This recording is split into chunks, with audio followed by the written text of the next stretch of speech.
Welcome to Picks with the Professor, the podcast where a real statistics professor gives you sports betting tips. I'm Professor Sides. You can follow me on Twitter at Professor Sides. Today is Wednesday, April 20th, 2022, and this episode covers all of today's Major League Baseball games. In case you're new here, I built a mathematical model for win probability, and I analyze weather data in order to come up with some picks on totals. I will make a play on every game Monday through Saturday. That doesn't mean I recommend you do the same. I'm just giving you the information as to what I like the most or where my head is for each matchup. As we go through the plays, remember there are no locks in gambling, so we'll give you our loves, likes, and leans to help you decide which picks you might want to play and how I recommend scaling your wagers. With that in mind, please understand that good and bad variance will occur, so as much as I'd like to say we'll be profitable each and every day, that is an impossible reality for any gambler. Yesterday kept it rolling, just another fantastic day that makes 3 in a row, up another almost 10 units yesterday. That puts us up close to 30 for the season with an 8% ROI. It's been fantastic so far. Again, not every day is going to be like that. Not every week is going to be good. But hey, we're going to keep trying to keep this train rolling as long as possible, as good as possible, and build up that bankroll as much as we can before we get to the dog days of summer and things start getting wonky with teams, stop, half of them stop trying and you kind of catch on late, right? There's some wonkiness in the summer. So we're going to build up as many units as we can now to deal with that later. Before we get to today's slate, some reminders, please hit that like button if you're on YouTube. Also, if you're not yet, please consider subscribing or following. It's free and the only way to ensure you don't miss any of the college basketball, MLB, or college football content that this channel provides. Share with a friend if you know others in the game. Hit me up on Twitter or drop a comment if you're on YouTube. I love those and try to respond to as many as I can. We do have another doubleheader today, White Sox at the Guardians. I've kind of talked about one of the pitching matchups already twice earlier in the week as these keep getting rained out. I'm not going to talk about them here. I will do like yesterday. I will tweet about them, and add those picks later when we get better information about the lines. Right now, I'm not seeing a line for one of the games. I think we kind of know the pitchers, so I've already put my odds out there, but not all that's kind of finalized yet. I got enough to talk about with other games, so I'm going to skip those, and I'll put those on Twitter. Again, that Twitter handle's at the top of the screen if you're on YouTube. If you're not, it's at Professor Sides. Some afternoon games for us, 1:40 Eastern. First pitch, Pirates at the Brewers, Mitch Keller versus Brandon Woodruff. And I tell you what, I do not have a feel for this game at all. I kind of trust Mitch Keller, and I kind of don't. I kind of think Brandon Woodruff is really good, and I'm kind of a little nervous. I don't know which way to go on the total on this one. With regards to the side, the model thinks the Brewers should be minus 223, which doesn't provide an edge on either side. Almost provides an edge on the Brewers. Right now I'm seeing their price at 225. Maybe if that price comes down a little bit, that's just a hefty price to pay. So instead, I'm going Brewers run line minus 1.5. The odds are minus 121 right now. Only a lean. I don't really like it. It kind of just is what it is. It's one of those games that I'm very curious to see how it plays out, but I don't really have a great feel. I don't think the model does either. So a C pick for me, Brewers minus 1.5. 3:10 Eastern first pitch, Phillies at the Rockies, Zach Eflin versus German Marquez. Model thinks the Rockies should be a minus 102 favorite. So I'm going Rockies, a minus 109 favorite. So I'm going with the pick Rockies minus 102 with an A pick for me. I really like this pitching matchup. I think it favors the Rockies a lot. Marquez is a pretty good pitcher, either at home or away. I don't trust Eflin. The Rockies have got us to the window the first 2 nights. My decision to give this an A grade has nothing to do with the fact that they have won the first 2 games, because I don't think that necessarily plays a part going forward. I just think there's value here at this number. I talked about it yesterday. The Rockies have a little bit more of a home field advantage than most teams due to the altitude, especially when they have one of their pitchers who is more comfortable pitching there. Now, when they bring up a guy from AAA who's not used to it, and of course you can argue how similar as Colorado Springs and the altitude there, et cetera, whatever. If they trade for a guy, or it's a guy who's, this is first season there, right? When you have something like that, maybe it's a little bit different. But when you have some of these guys who pitched there for several years now and have shown that they're not bad there, their numbers are a little bit worse because everyone's are, but they're not, Mike Hampton back in the day, right? Hampton goes there and just his ERA just like triples or something, right? When you're not seeing things like that happen, that gives them a little bit of an extra edge. I think there's value on the Rockies. I really like Marquez. So A pick for me, Rockies minus 102. I think they should be solidly favored in this. And with this being my first A pick, just an FYI, if you did not catch it on Twitter, I did post all the picks on the Google Sheet before recording this podcast. Some of you were talking about wanting to see it. So we're going to try this out, see how it goes. We'll give it a whirl, see what kind of results we get with that. So if you haven't yet, you can hit up that website, go to that Google Sheet, and you can see all the picks there in front of you as I'm going through these. If that helps you out, you can just pause, go over there, and we'll be here when you get back. Braves at the Dodgers. Same time, Charlie Morton versus Tony Gonsolin. The model thinks the Dodgers should be a minus 108 favorite. So lo and behold, the model thinks that you should fade the Dodgers again. That's what it said the first 2 games here.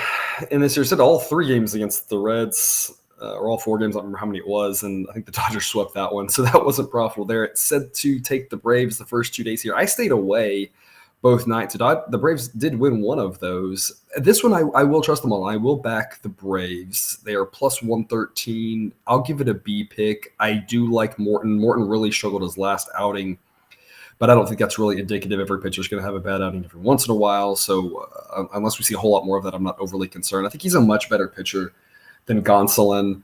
No disrespect to Gonsolin. I just think Charlie Morton's a much better pitcher. I think the Braves can hang in there. I think this is kind of a coin toss game. So not one I love. It's really hard to love fading the Dodgers. Again, given with how good that team is. But as I always mention, they will lose some games. I don't want to auto fade them every game, like so far the model seems to be suggesting, but I want to pick and choose my spots. I think this is a better spot to fade them going against a pitcher like Morton. I'm not touching the over-under on this game specifically for 2 reasons. One, we will have a wind that's picking up as the course of the game goes on out to left, about 10 miles an hour. It's not going to add a ton of distance to fly balls, but it will add an extra 10, 15 feet potentially, depending on how high a player hits the ball. But on top of that, the ball just does seem to carry there a little bit better in the afternoon, more so in the afternoon when it's hot, and it's only going to be about 70 degrees there. But I just like to stay away from the total here just because sometimes the day games at Dodger Stadium play a little bit different than the night games. So instead, I will take Braves plus 113. Reds at the Padres, 14 Eastern first pitch, Vladimir Gutierrez versus Mackenzie Gore. I feel like I've nailed these Padre games the first 2 days of this series. Had Jake on with us Monday, and he took the Padres, and I said I liked that one. That hit. I said I loved the under. That hit yesterday. I said I was flipping from the under to backing the Padres. They won easily. I feel like I've done a pretty good job nailing this series so far. This time, I'm a little more nervous about this game. The model thinks that the Padres should only be a minus 157 favorite. Right now, their number's about minus 185, so no way I could back the Padres in this one. Total-wise, I'm a little concerned with both of these pitchers. Gutierrez isn't bad, but he's not really great either. Mackenzie Gore, a young pitcher, definitely has some potential, hasn't really lit the world on fire so far. He obviously can. So both of these pitchers just have enough variability that I'm going to stay away from the total on this one. The wind's going to be blowing across the field, so that's not going to help or hurt anything. And again, it's kind of like we talked about with Dodger Stadium. The daytime games here sometimes play out a little bit different. The marine layer, not as prevalent this time of year, but it's not an all or nothing. It's a little bit at a time, and there's a little bit of that potentially that happens at some of the night games, but it's not going to happen during the day. And so the air's not going to suppress the balls like it does at night. Again, in general, I don't know specifically about tonight, and again, this plays much more into account when you get to late May into June, when that marine layer is pretty consistently there at night. The ball just doesn't go anywhere. But again, day it's not. So just going to stay away from the total on that one. Model thinks minus 157 for the Padres. I'll take the Reds plus 170. I'm going to give it a C pick. I kind of mentioned this a little bit yesterday. It's like a C plus pick, right? There's value on the Reds, don't get me wrong. And so I think that's the right side to be on. Given that we're already going to get almost double our investment back, I'm not giving it a B pick. I don't need to be that invested in it. I'll just put one unit on it. We'll make almost 2. So kind of a C plus pick here for me. I don't want to be over-invested. I think there's value on the Reds, so it's not a standard C pick. Like, I don't really know what's happening, but it's not. I'm not quite as confident as a normal B pick in that I still don't really think the Reds win this game. I just think it's a value pick in the long run. It's going to help us out if we make plays like this. Orioles at the Athletics, taking us to our more evening start, 6:07 p.m. Eastern time first pitch. Jordan Lyles versus Dalton Jeffries. And I have to tell you, I don't understand this line at all. Dalton Jeffries, maybe not the best pitcher in the world, but I think he's a whole lot better than Jordan Lyles is. That's just my personal take. Lyles can be just so up and down, where I feel like Jeffries is going to at least be consistently mediocre, maybe. I like the Athletics bats a lot more than the Orioles bats. I like the Athletics bullpen more than the Orioles bullpen. I think the Athletics should be about a minus 150 favorite on this. Instead, they're minus 128. So it's an A pick for me on the Athletics. The Orioles' chance to win, I think, was yesterday with Ellis on the mound. They didn't get that one done. They hung in there. If they couldn't get that one done, I don't see them getting this one done. So A pick for me on the Athletics, minus 128. Yankees at the Tigers, 6:40 Eastern first pitch. Luis Severino versus Eduardo Rodriguez. Tigers couldn't quite get us there yesterday, but I feel like you handicapped that one pretty well. There was a ton of value on the Tigers at that number. They hung in there all game. They consistently had a chance. They got Cole out in the second inning. So as we talked about, that price was overinflated because people still haven't realized that Cole is – yesterday I said good without the sticky stuff, maybe just mediocre. I don't really know at this point. He's just struggled so much without that extra grip that he's getting on the ball. A lot of and I don't want to dive too deep into this, right? The sticky stuff, right? It is cheating for sure, and I don't want to minimize that. But the idea behind that is it just allows you to grip the ball a little bit looser so that you can kind of rear back and throw and still have your command. Without a better grip, you have to grip the ball a little bit tighter. And so that affects your spin rate and things like that. And so, of course, Major League Baseball is trying to make an even playing field. I totally agree with that. It's just interesting to me that some pitchers, everybody for the most part, was doing some form of it. And now they still are getting to use some sticky stuff. It's just not as sticky is the way I understand it, right? You know, with the rosin, you're still getting some extra grip. You're just not getting quite the grip that they were getting before. It's interesting to me that some pitchers have been able to go to a less sticky substance like the rosin, and it's affected them, but they've still been able to only be affected, 10%. And a guy like Cole's been affected a whole lot more. So it's very interesting to me that he just hasn't figured out how to grip the ball a little bit tighter and hurt his results just a little bit. But he's just falling apart. It just kind of is what it is. So again, until the number catches up, we're going to continue to fade Cole, even though it didn't work out for us yesterday. But today's kind of the same thing. I still think the Yankees are overvalued. There's no, juicy storyline to talk about there as there is tonight, as there was yesterday. I just think the Yankees are overvalued. Tigers plus 152 is my pick. It's a B pick. The model thinks minus 129. Again, I still think the Yankees win this about 56% of the time. I just think in the long run, this is the type of play that makes us money. We got a couple other value picks like this throughout the day. The next one will be one I talk about, the Reds earlier, the Braves at plus odds. It's kind of one of those, hey, if we can take some value at the plus odds, we don't have to hit all of them. We don't even have to hit half of them, depending on what the odds are. And it'll help us out. So I think that's how I feel about this Tigers pick. They're a better team relative to the Yankees than I think odds makers are giving them credit for. 6:40 Eastern first pitch, Angels at the Astros. Shohei Ohtani versus Jake Odorizzi. The model thinks the Angels should be a minus 105 favorite, so more or less a 50-50 toss-up game. So I've got a B pick on the Astros plus 120. I can't make this an A pick because going against Ohtani with an A pick and or backing Odorizzi with an A pick is just not something that I have the stomach for.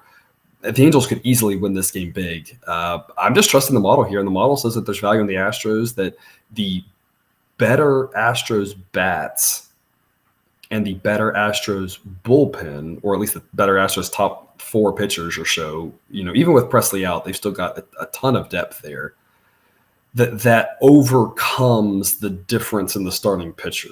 That's what the math says. I'm trusting the math. The model's done great, and we've just kind of blindly trusted it.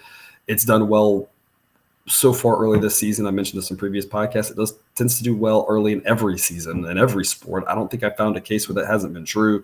So I'm going to trust the model here and take the Astros plus 120 with a B pick.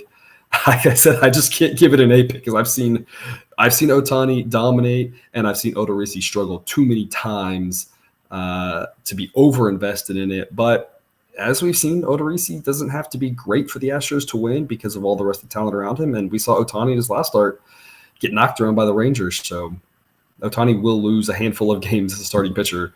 And the model thinks this is one that is a toss-up, so plus 120 offers us good value. So Astros it is for me on that one. Cardinals at the Marlins, 6:40 Eastern first pitch. Miles Michaelis versus Sandy Alcantara. The model thinks the Marlins should be a minus 121 favorite. They are minus 122 right now. We seem to have money every day come in on the Marlins. So if you want to get ahead of that, I guess you could take the Marlins at a price like minus 122, and later in the day, it'll supposedly be higher, because I guess this seems to kind of happen most every day for some reason. That's not the way I'm going. I'm going under 8 with an A pick. We got to the window there yesterday. Luzardo really struggled, and other than him struggling early, there wasn't really a lot happening. I kind of think the same thing happens tonight. I like both these starting pitchers. Even if one struggles, as we saw yesterday, we could still get the win. So this is, again, I like to talk about how many different ways can you win this game. And this one, I think there's 2 key ways. If either pitcher struggles, we still could win. We're still maybe not likely to win, maybe 40% likely to win at that point, high 30s. But if one of these pitchers struggles, as we saw yesterday, it's still possible to win this bet. And I think the most likely scenario is neither pitcher struggles. And if neither pitcher struggles, then we have a great chance to win this one. Of course, if both struggle, then we're definitely doomed. But I don't see that happening with these two guys. I think both of them are pretty solid. I don't trust either offenses. I like this park being a pitcher's park. A lot of things to like here under 8. A pick for me, it is minus 125 right now, so I don't like that. If you have a 7.5 with better odds, that's obviously an alternative that you can look to. If you have to choose between the two, there is a play that is better depending on what the odds are, but I think it's really personal preference, just based off your style, choosing between those two numbers. Diamondbacks at the National, 7:05 Eastern first pitch. Merrill Kelly versus Eric Fetty. The model thinks the Nationals should be a minus 106 favorite, so I looked at Diamondbacks 113 hard and said, hey, there's value on the Diamondbacks, and then I remembered just yesterday, there was an edge on the Diamondbacks, and I took the Diamondbacks with an A pick, and then I watched that game, and the under hit relatively easily, and I remembered, why did I take the Diamondbacks instead of just taking the under? And so I think that's going to be a common theme. We've done it before. We made a lot of money in these Diamondback unders. I don't know what was happening yesterday. Just a temporary, lapse of sanity. If the model thinks Diamondbacks edge, cool. Their bats are awful. Just take the under and move on with life, especially with Merrill Kelly. I think he's a good, again, Bumgarner and Kelly and Gallen, 3 great pitchers. I think let's just ride the unders when these 3 guys are pitching. It doesn't even matter who they're facing. They're facing a guy in Fetty who I don't think is very good, but the Diamondbacks bats are just so bad. I think what's going to happen is if they're facing a bad pitcher, we're going to get a higher total, and that's going to be to our advantage. We go under. If they're facing a better pitcher, we're going to get a lower total, but they're not going to hit a good pitcher. So I think we're just going to blind play these unders until the number catches up and until we start seeing ridiculous numbers. It's not there yet. I see this game being kind of like the one last night. Last night's the second game of the doubleheader didn't even have 2 good pitchers, really. And there weren't any runs in that game. A pick for me under 8. It's even money. This total blows my mind. This should be 7.5, or with the Diamondbacks offense, maybe, I don't think it ever would be 7, but if it was 7, I'd look at it and be like, yeah, sure, that seems right. The fact that it's under 8 and we're getting even money blows my mind. A pick for me under in that one. Blue Jays at the Red Sox, 7:10 Eastern first pitch. Jose Barrios versus Nick Pivetta. I don't have much to say about this one other than I'm just trusting the model. The model thinks the number should be minus 107, more or less a toss-up. So I've got Red Sox plus 15 as a B pick. It's kind of like that Angels-Astros game. The pitching matchup definitely favors the team we're fading, but it's not all about the starting pitcher. I don't know. The Red Sox won last night. Maybe they can win again. B pick for me on the Red Sox. I'm trusting the model. Model seems to do well. I don't really have much else to add other than that. 17 Eastern first pitch. Giants at the Mets. Carlos Rodon versus Chris Bassett. 2 pitchers that I really like here. The model thinks the Mets should be a minus 108 favorite, so you could take the Mets at minus 102. I'm not, and the reason why is I'm not sure the model's caught up to just how good Carlos Rodon is. Last time Rodon pitched, I remember I faded him, and I started watching the game, and it took like 3 pitches, and I was kind of like, why did I fade Rodon? Like, he's going to lose. I'm not saying you won't. It's just if we're kind of constantly fading a guy like that, we're going to have to get really good value. And I don't think that's the value that we have here today. I think Bassett's a good pitcher, but I think Rodon is too. I'm going to go under 6.5, minus 105. Only a B pick. I can't go A pick under 6.5. That number is so low. And 6.5 is a tough one to go under on because if it's 3-3, we've lost. So it's not a number I like. So it's not an A pick for that regard, but I do like the starting pitchers. And so that's how it gets to a B pick for me, Rodon and Bassett. I just think this is going to be a low-scoring game. If you can get a 7 and the odds aren't awful, that could probably be up to an A pick for me. But at 6.5, I just don't love that number, but I do love the starting pitchers. So B pick for me in that one. Race the Cubs, 7:40 Eastern. Got an A pick winner on the Cubs Monday. Got an A pick winner on the Rays Tuesday. I have no feel for this one. I'm giving you a C pick on the Cubs at even money. Rasmussen and Stroman, 2 pitchers I like. The model thinks Cubs minus 107, so I'm trusting the model. The reason I've dropped it from a B to a C, first off, I'm not sure this game gets played. It looks like some nasty stuff coming in, and so unless that gets delayed, I'm not sure the game finishes. Maybe we get 5 innings in. It may just be a postponement. Right now it looks like about a 70% chance of rain right around first pitch, and that just increases. So this game may not even happen. Also, if it does happen, it looks like we're going to have 25-ish mile-an-hour winds out to left. I do not want to be over-invested in a game like that because anything can happen. So if it wasn't for the wind, I would just say, hey, I trust the model. The model thinks Cubs minus 107. I'm getting even money. Let's make that a B pick. But with this wind, if the game happens, I don't want to be over-invested in a game where one team can hit 5 pop-fly home runs. So I'm downgrading to a C pick just because that wind might be fun to watch, but that doesn't mean I want to be invested. The total's up to 9.5. I don't want to go over because I like these pitchers, and these pitchers, if they keep the ball on the ground, the wind won't really matter. But gosh, if they give up some pop flies, that's going to be tough. So don't want to touch the total with this wind, not with these pitchers. Only a C pick again if that game happens for me on the Cubs at even money. 18 Eastern, first pitch, Twins at the Royals. Chris Paddock versus Daniel Lynch. 2 pitchers that haven't performed as well as I think they should. I think there's value on the under 9. It's minus 117 right now. B pick for me. This is my last hurrah with both of these guys because I think they're better than sometimes they've looked. They're better, I think, than my model thinks they are. But at some point, I might have to change my belief system on them. So I still believe in these 2 pitchers. Under 9 has some value because as long as one of them shows up, we got a good chance to get this under. And if both do, unless bullpen shenanigans go crazy, we'll be fine.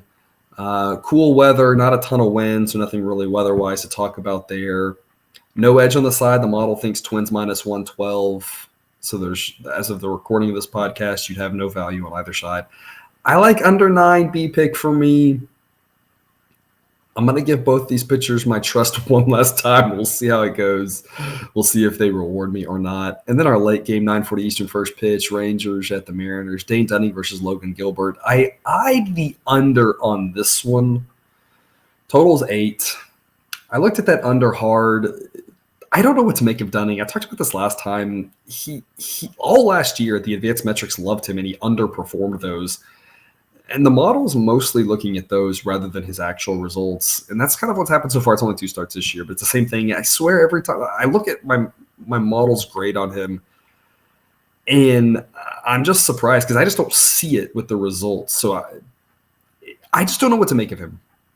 I eyed the under, but the fact that he seems to not be as good as we think he should be from an advanced metric standpoint makes me worried about this, getting to a 6-3 type game.